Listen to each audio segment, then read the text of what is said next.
Queridos, a paz do Senhor, amém? Glória a Deus. Pode se assentar aí, gente. Louvado seja o nome do Senhor por essa oportunidade tão abençoada que Ele me concede estar aqui nessa noite com vocês. Pela primeira vez aqui no Ministério Jeová Rafá, fico muito feliz de poder estar aqui, estar conhecendo essa igreja, estar conhecendo esse trabalho, esse projeto, a Viva Jovem, que está falando tão poderosamente aos nossos corações aqui nessa noite. Eu quero louvar ao Senhor pela vida do meu amigo Cássio, pastor Cássio. Glória a Deus. Deus abençoe a sua vida, meu amigo. Muito obrigado. Nós congregamos juntos em outro ministério e a amizade fica, né, Cássio? A amizade continua. Deus seja louvado pela sua vida e por toda a sua casa. Quero também mencionar aqui o pastor Jonathan, que eu tive o prazer de conhecer aqui hoje. Muito obrigado, tá, pastor, por ceder esse espaço aqui para nós estarmos falando de Jesus. Gente, eu confesso que eu fiquei me perguntando, pregar o que depois disso? Né? Eu fiquei me questionando a esse respeito. O que fala depois de uma mensagem tão poderosa como essa e de tudo que Cristo já está fazendo aqui nesse lugar? Porque se você não ouviu o que já foi falado aqui, eu não tenho a pretensão de que eu vou conseguir te convencer de algo. Agora, se você ouviu o que já foi falado aqui, eu acho que eu tenho uma palavra de continuidade para a tua vida. Amém? Se você já ouviu, se você já entendeu, se você já reconheceu a sua posição em Deus, eu acho que a partir desse start, eu tenho uma palavra para a tua vida. O que fazer, o que ser e como proceder a partir de agora. Quem quer ouvir, diga amém. Primeiro livro do profeta Samuel, capítulo de número 3. Primeiro livro do profeta Samuel, capítulo de número 3. Eu quero te pedir nessa noite um pouco da sua atenção, mas eu serei bem objetivo, bem rápido. Não que tenha sido me passado um horário apertado, nada disso. O pastor me deixou bem à vontade, mas eu quero ser bem sucinto, bem objetivo na minha palavra, e creio que o Senhor falará conosco nessa noite. Primeiro livro do profeta Samuel, capítulo de número 3. Amém, gente? Quantos querem ouvir, diga glória a Deus. Vamos fazer a leitura, capítulo 3 do primeiro livro do profeta Samuel. Se você tem o costume de ficar de pé, fique de pé, tá? Em reverência à palavra de Deus. Está escrito assim, um texto bem conhecido que vai facilitar a nossa mensagem aqui nessa noite. E o jovem Samuel servia ao Senhor perante Eli, e a palavra do Senhor era de muita valia naqueles dias, e não havia visão manifesta. E sucedeu naquele dia, que estando Eli deitado no seu lugar, e os seus olhos se começavam já a escurecer, que não podia ver, e estando também Samuel já deitado, antes que a lâmpada de Deus se apagasse no templo do Senhor, em que estava a arca de Deus, o Senhor chamou a Samuel e disse ele: eis-me aqui. E correu a Eli e disse: eis-me aqui porque tu me chamaste. Mas ele disse: não te chamei eu, torna a deitar-te. E foi e se deitou. E o Senhor tornou a chamar outra vez a Samuel. Samuel se levantou, foi a Eli e disse: eis-me aqui porque tu me chamaste. Mas ele disse: não te chamei eu, filho meu, torna a deitar-te. Porém Samuel ainda não conhecia o Senhor, e ainda não lhe tinha sido manifestada a palavra do Senhor. O Senhor, pois, tornou a chamar a Samuel pela terceira vez. E ele se levantou e foi a Eli e disse: eis-me aqui porque tu me chamaste. Então entendeu Eli que o Senhor chamava o jovem, pelo que Eli disse a Samuel: vai deitar-te, e há de ser que se te chamar, dirás: fala, Senhor, porque o teu servo ouve. Então Samuel foi e deitou no seu lugar. E então veio o Senhor e ali esteve e chamou como das outras vezes: Samuel, Samuel. E disse Samuel: fala, porque o teu servo ouve. Se você puder e quiser, diga amém. Pode se assentar aí, me empresta um pouquinho da sua atenção nessa noite. Queridos jovens que me ouvem aqui nessa noite, o primeiro livro do profeta Samuel, ele está enquadrado dentro de um contexto complicado da história bíblica e da história do povo de Israel, que nós conhecemos e chamamos como povo de Deus. O primeiro livro do profeta Samuel está inserido em um contexto obscuro da história desse povo, que é o chamado período dos juízes. Juízes é também o nome de um livro bíblico que relata um pouco do que acontecia nesse tempo histórico e nesse período da história do povo de Deus, o povo de Israel. O primeiro livro do profeta Samuel é contemporâneo a esse tempo do livro dos juízes. E esse tempo é um tempo difícil. Quando nós olhamos as páginas do livro dos juízes, a gente vai perceber que o povo de Israel está constantemente sendo oprimido. O povo de Israel está sendo constantemente subjugado pela mão de povos inimigos e nações inimigas que estão ali em volta dentro do contexto do cenário da nação de Israel. O período dos juízes é um período tão complicado que a história bíblica vai nos informar, e alguns estudiosos bíblicos vão dizer que esse período ficou conhecido como período de trevas espiritual, período obscuro da história do povo de Deus. E esse tempo de trevas, um período obscuro, um período difícil, esse tempo foi um tempo que eu digo para você, não foi um momento rápido, não foi um tempo raso. Alguns dizem que esse tempo fora um tempo aproximado de 300 anos. Então, durante 300 anos, irmãos, é tempo suficiente para uma geração chegar, para uma geração passar e continuar inserido naquele mesmo contexto. 300 anos é tempo suficiente para se levantar uma geração, passar aquela geração, dar início a uma outra geração e o contexto, o tempo, aquilo da qual está inserido não mudar. 300 anos é um tempo muito grande. 300 anos é um tempo muito extenso. A gente não está falando aqui de 3, de 30, que já seria muito tempo. Estamos falando de 300 anos em que a narrativa bíblica está dizendo que é um período de trevas espiritual, um período obscuro para a nação de Israel. Filipe, mas por que um período de trevas? Por que um período obscuro?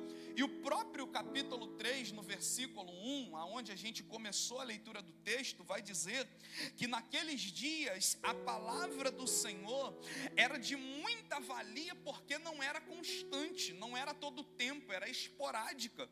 E o texto vai dizer ainda que não havia visões manifestas. Então não tinha revelação de Deus, não tinha visão de Deus. Palavra de Deus era uma coisa rara, era algo esporádico. Um tempo muito difícil, um tempo muito complicado. E para que a gente aprofunde um pouco mais aqui, esse período também fora conhecido como período teocrático. E o que é isso? Um período teocrático significa dizer que era o tempo do governo de Deus. Teocracia, cracia, governo, teo, Deus, governo de Deus. Deus era o governador desse povo. Deus era o governador da nação de Israel. Era Deus quem tinha escolhido esse povo para governar e para dirigir os passos dessa nação. Cidrim, de repente alguém está pensando assim: Filipe, mas tem alguma coisa errada com isso. Se é Deus que está governando o povo, se é Deus que é o grande rei dessa nação, como que é um período obscuro? Como que é um período de trevas espiritual? E a resposta é simples. O último versículo do livro dos Juízes vai dizer o seguinte: que cada um fazia o que parecia bem aos seus olhos. Irmãos, vê se isso aqui não é o século 21. Cada um fazer o que parece bem aos seus olhos é uma palavra que na modernidade a gente está usando muito, chamado relativismo. Cada um fazia o que bem entendia. Cada um fazia o que queria, não tinha uma verdade absoluta, não tinha algo concreto a se seguir. Um achava de um jeito e seguia aquilo que achava, outro achava de outro e seguia da outra maneira que achava. Se eu acho que algo é certo, eu sigo. Se eu acho que algo é errado, eu não sigo. Se eu acho que tudo tá bom, que tudo tá tranquilo, que nada é errado se te faz feliz, então vive a vida do jeito que você quiser viver. Esse é o período dos Juízes. É por isso que é um período obscuro, é um período de trevas, Filipe. Mas aonde Deus está dentro disso? Se é o governo de Deus, se é a teocracia? A resposta é simples. Deus está querendo governar, Deus está querendo direcionar, Deus está querendo guiar um povo, mas um povo que decidiu viver sendo guiado pela sua própria vontade, pela sua própria justiça. Você está aí? Você está entendendo? Deus está querendo guiar um povo, Deus está querendo governar um povo, mas esse povo decidiu viver segundo a sua vontade. É aí que Deus vai olhar do céu, e olhando do céu, Deus vai dizer: eu preciso fazer alguma coisa para chamar a atenção do meu povo, eu preciso fazer alguma coisa para trazer o meu povo de volta, eu preciso fazer alguma coisa para mexer com o meu povo. E é nesse tempo, é nesse período que surgem os grandes avivamentos. Porque não existe avivamento que surja quando o período não seja um período de crise, irmãos. Não dá para avivar aquilo que não está morto, não dá para avivar aquilo que não está decaído. Mas quando o cenário é de crise, quando o cenário é de trevas, quando o cenário é obscuro, é a hora que Deus está desejoso de soprar um vento de avivamento.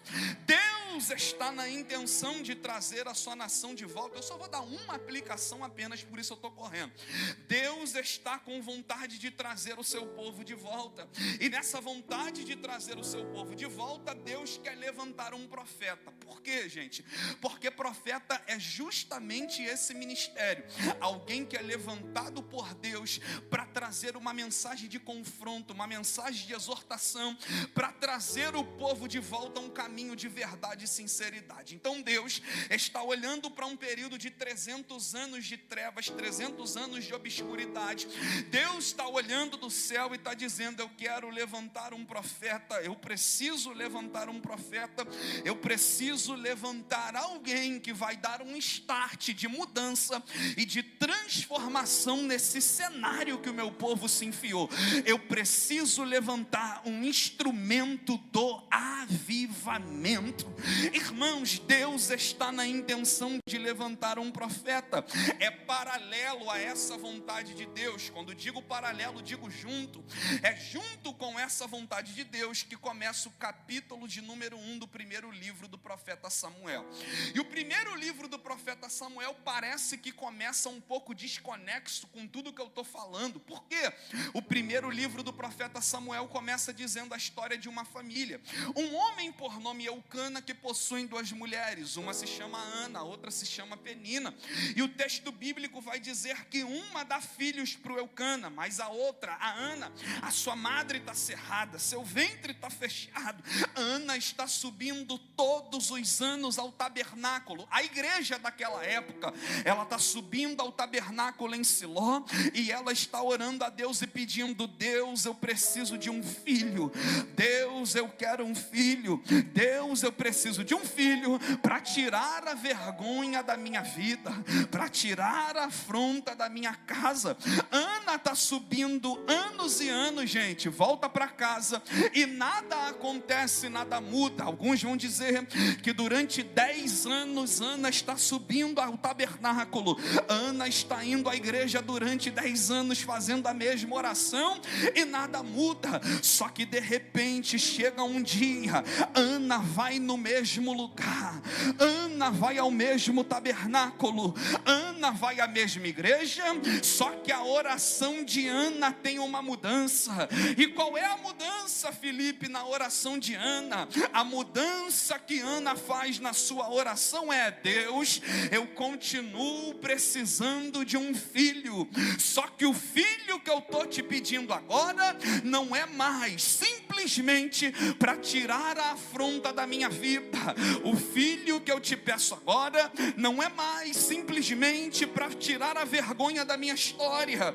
Mas para que então, Ana, que você está querendo um filho? Ana vai dizer: Deus, se tu me deres um filho varão, eu devolvo ele na tua presença.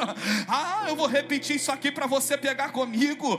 Ana está mudando a oração. Cássio, a oração de Ana agora é: Deus, se tu me deres um filho, eu devolvo ele na tua presença. Eu imagino Deus olhando do céu: opa, gostei da oração, porque estou precisando de um profeta e tem alguém liberando a barriga para eu gerar no ventre dela o profeta que eu quero levantar.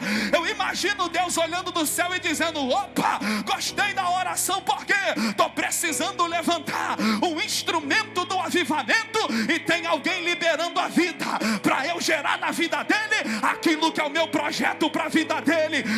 Eu tenho uma primeira palavra de introdução para alguém, e a palavra é: quando Ana volta para casa, a oração que até então não era atendida começa a ser atendida, e ela vai gerar o quê? O novo profeta de Deus no seu ventre. Felipe, eu não entendi a palavra, melhora para mim, eu melhoro. A palavra para alguém é: a oração vai ser bem sucedida, o clamor vai chegar, aleluia. Aquilo que você pediu vai acontecer quando a tua vida estiver alinhada ao propósito de Deus para a tua história. Eu estou dizendo para alguém aqui nessa noite que enquanto você está buscando tua vontade, você continua do mesmo jeito correndo em círculo e nada acontece. Mas Deus está dizendo: experimenta liberar a vida para eu cumprir o meu projeto, experimenta liberar a vida para eu fazer a minha vontade. Repousa a tua mão, por gentileza, se eu não estiver pedindo muito, repousa a tua mão no ombro de alguém que está ao teu lado. A minha palavra vai ser bem rápida, mas repousa a mão no ombro de quem está do teu lado e diga para ele: até quando vivendo do teu jeito? Até quando vivendo da tua vontade? Até quando murro em ponta de faca? Deus está dizendo: libera a vida para eu entrar, libera a vida para eu trabalhar, libera a vida para eu abençoar, libera a vida para eu gerar.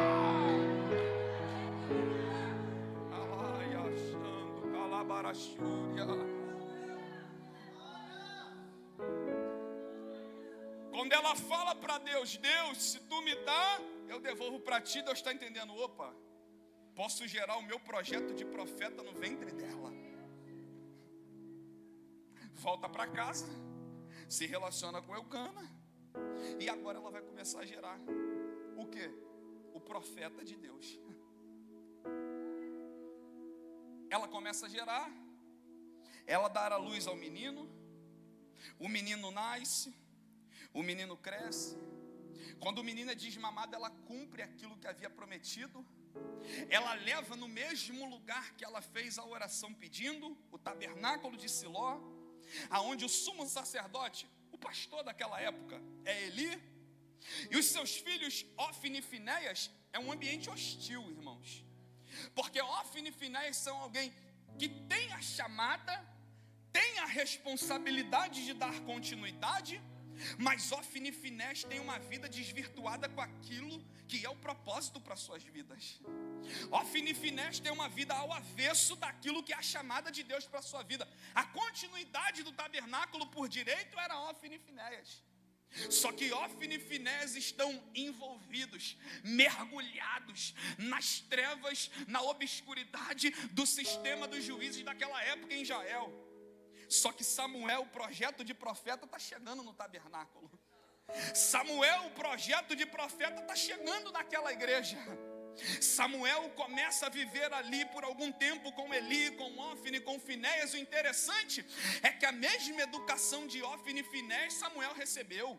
O mesmo ambiente de Ófni e Finéias Samuel viveu. A comunidade era a mesma, mas qual era a diferença? Alguém está dizendo: estou no meio da sujeira, estou no meio da lama, mas sou igual garça, vou continuar branco. Porque o ambiente que eu vivo até pode me influenciar, mas não é desculpa para que eu seja influenciável. Aleluia. Samuel está dizendo: eu estou aqui, eu estou vivendo junto com Ófni e Finéias, eu estou conversando com Ófni e Finéias, estou sendo criado pelo Eli, mas eu sei o propósito que rege a minha vida. Aleluia. Samuel está crescendo, o texto bíblico diz: e o jovem servia ao Senhor perante Eli, irmãos. Só que tem algo interessante acontecendo, porque Samuel é o projeto de profeta que foi gerado no ventre de Ana. O tempo está passando, Samuel está crescendo, e o capítulo 3 inicia dizendo isso para a gente: o jovem Samuel servia ao Senhor perante Eli. A palavra do Senhor era de muita valia naqueles dias e não havia visão manifesta. E o interessante é que o texto está dizendo: e sucedeu naqueles dias que, estando Eli deitado no seu lugar, e os seus olhos se começavam já a escurecer, que não podia ver, e estando também Samuel, percebe, irmãos, um dia comum, um dia normal, estando também Samuel já deitado. Aí o texto dá uma informação preciosa para a gente: antes que a lâmpada do templo se apagasse. Que lâmpada era essa no tabernáculo daquela época, gente? Na igreja daquela época existia um lugar chamado lugar santo, e naquele lugar existia um candelabro, e daquele candelabro 7 luzes acesas daquele candelabro, e a ordem era que aquelas lâmpadas precisavam permanecer acesas. Por quê? Porque lâmpada acesa no tabernáculo era Deus entendendo: no meu tabernáculo tem luz. Lâmpada acesa no tabernáculo era Deus dizendo: no meu tabernáculo ainda tem direção. Lâmpada acesa no tabernáculo era Deus entendendo: no meu tabernáculo ainda tem esclarecimento.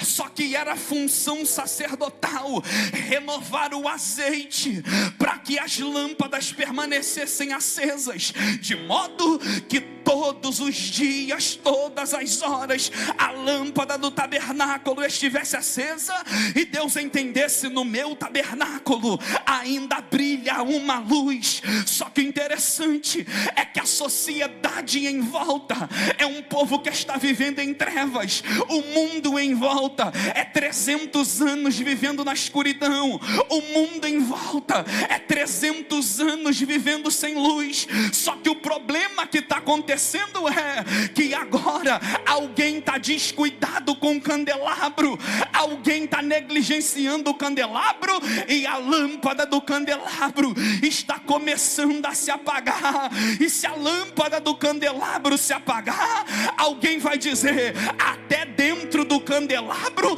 a luz já foi embora. Alguém vai pensar: até dentro do candelabro já não tem mais diferença para o mundo que está em volta. O mundo está em escuridão, o mundo está em trevas, mas pelo menos dentro do candelabro ainda tem que ter uma luz de diferença. Só que Deus está olhando e está vendo: o candelabro está beirando o momento de se escurecer. O tabernáculo está chegando num ponto em que a luz está quase se apagando. Só que o texto bíblico vai dizer, e é o que eu quero liberar para a nossa vida: e antes que a lâmpada de Deus se apagasse, chamasse, o Senhor chamou Samuel. Filipe, eu não entendi, melhora para mim. Eu tenho uma palavra para você: a escuridão de fora não vai acessar aqui dentro, a escuridão de fora não vai dominar aqui dentro. O que é normal lá fora não vai ser normal aqui dentro. O que é banal lá fora não vai ser banal aqui dentro. E por que não? Porque antes que a lâmpada se apague, Deus está chamando uma geração aqui hoje. Antes que a lâmpada se apague, Deus está gritando o teu nome. Antes que a lâmpada se apague, um grito na eternidade está dizendo: cadê você, Samuel? Cadê você, Samuel? Cadê você?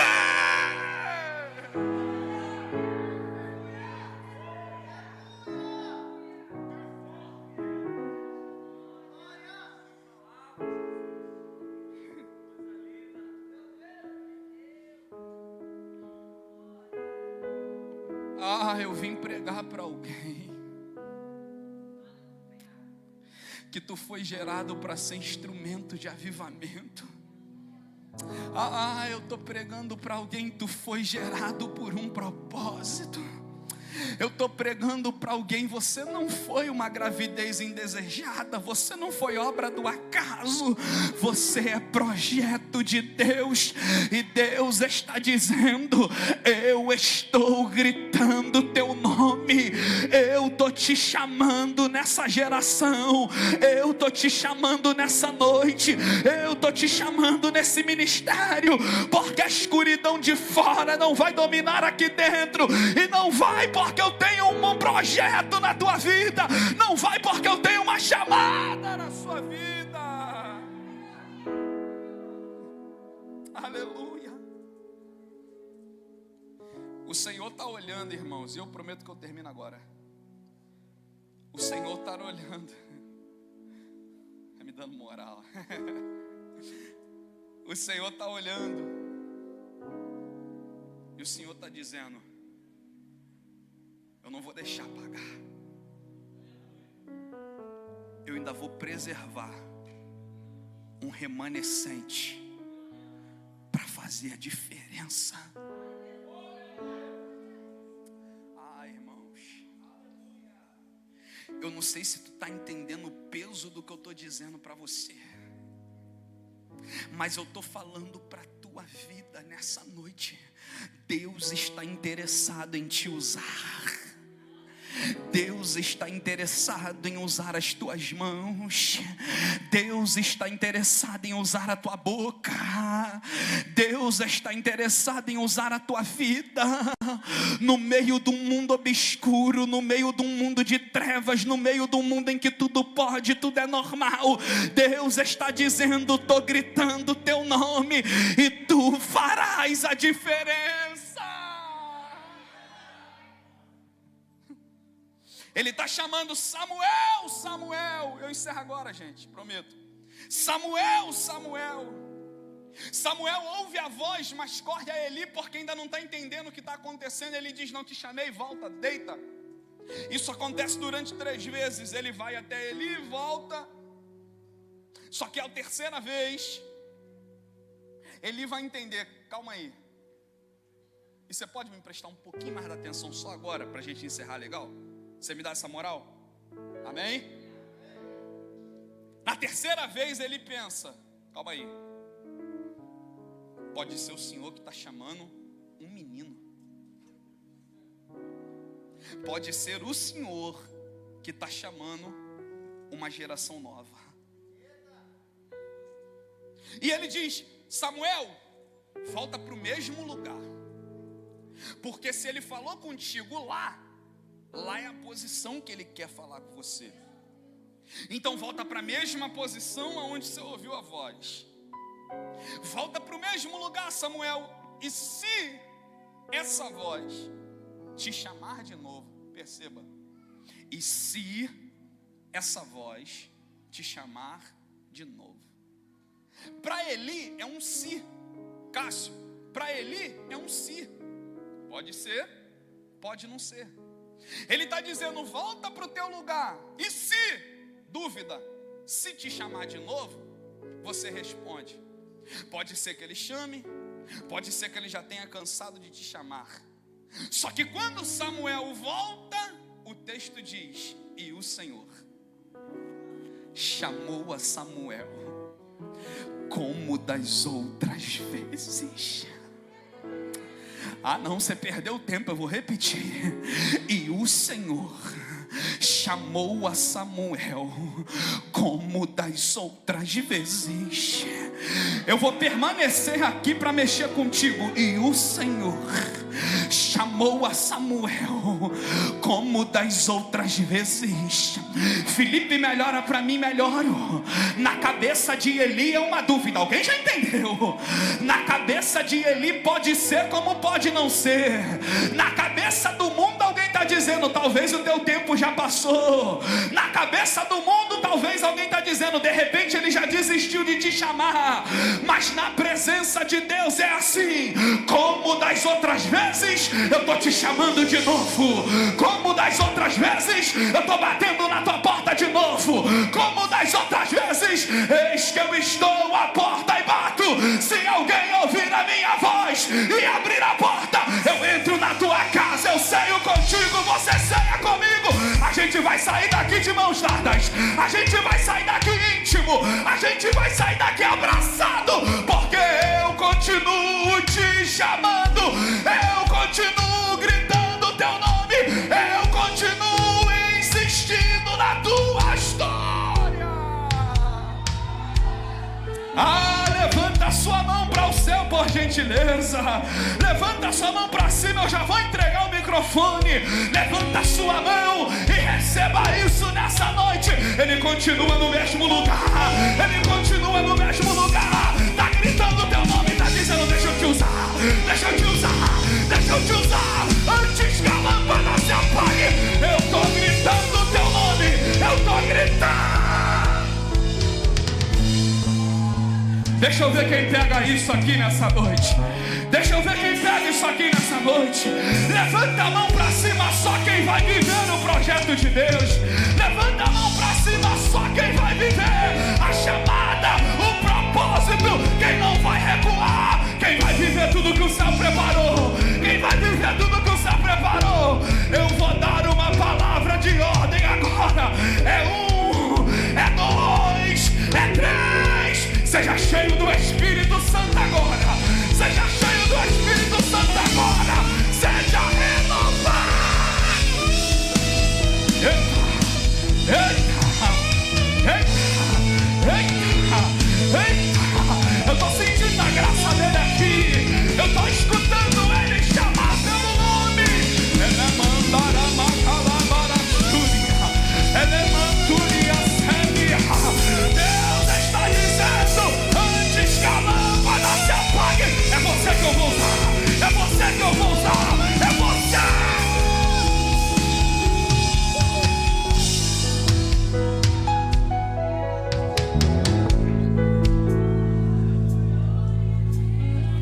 Eita, eita. Como das outras vezes. Vai recebendo isso na tua alma. Como das outras vezes. Como das outras vezes. Ele não desistiu.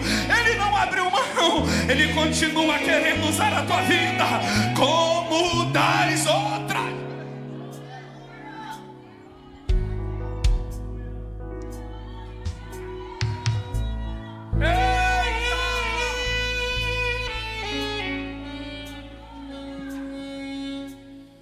E aí, você vai ouvir e vai atender hoje? Você vai continuar deixando ele falar com você e você não dá a devida atenção porque ele está dizendo? Eli vai dizer, e eu termino agora. Eli vai dizer: se ele te chamar, diga: fala, meu Senhor, porque o teu servo ouve. Gente, vamos fazer um exercício rápido aqui. Samuel estava ouvindo a voz ou não estava? Vamos lá, gente. Samuel estava ouvindo a voz ou não estava? Então você há de concordar comigo que Deus poderia falar assim com ele: Samuel, eu sou o Senhor. Sim ou não, gente? Já que ele estava ouvindo a voz, Deus poderia se apresentar para ele: eu sou o Senhor, quero isso e isso e isso com a tua vida. Mas não é isso que Deus faz. Deus chama pelo nome, mas Ele só vai falar o que Ele tem para realizar com quem está dizendo: meus ouvidos estão abertos para te ouvir.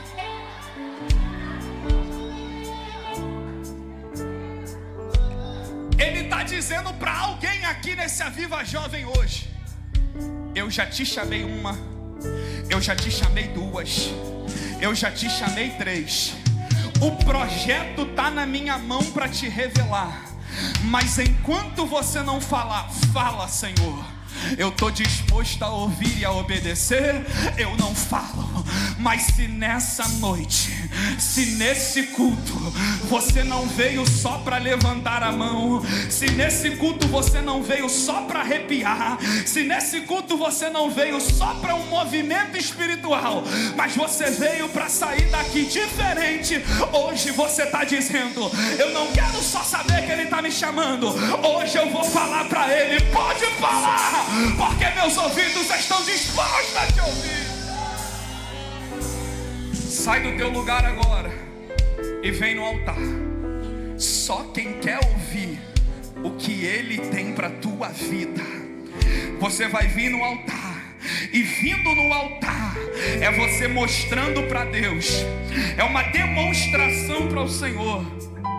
Você vindo no altar é uma demonstração para o Senhor de que você está disposto a ouvir o que Ele tem para falar na tua vida. E depois desse culto, Ele vai começar a revelar tudo que Ele tem preparado para a tua história. Sai do teu lugar e vem. Isso aqui não é só aceitar Jesus, não. Já teve esse momento. Isso aqui é pessoas que estão querendo viver o chamado. São jovens que querem viver no propósito. Tá querendo saber o que Ele tem contigo. Vem. Cante comigo. Deus de Israel, eu sei. E que eu não vim a esse mundo pra adorar outro rei. Os irmãos da igreja, os irmãos da igreja estão rugindo sem parar. Os trabalhadores da igreja, pastores, ajuda aí orando por esse povo, intercedendo. A todos que estão contra ti, ó Jeová. Deus está chamando o teu nome, jovem. Deus está chamando o teu nome, varoa. Deus está chamando o teu nome, filho. E nada pode intercalar o louvor do meu coração. Dos manjares eu abro mão, dos palácios não quero não. Esse-me aqui como Daniel. Pode chorar, pode derramar lágrimas. Vai falando com Ele, Senhor, com risco de morrer. A minha vida vai ser aprovada, obedecer. E Senhor, não vou te pedir a minha adoração. Exclusivo é o meu coração. Vivo só pra ti. Não abro mão do ser até diante da morte. Aquele que habita no esconderijo do Altíssimo, a sombra do Onipotente descansará. Direito, Senhor, Ele é meu Deus, o meu refúgio, a minha fortaleza. Ele me livra do laço do passarinheiro e da peste silenciosa. Ele me cobre com suas penas e debaixo de tuas asas estarei seco. E eu não temo espanto.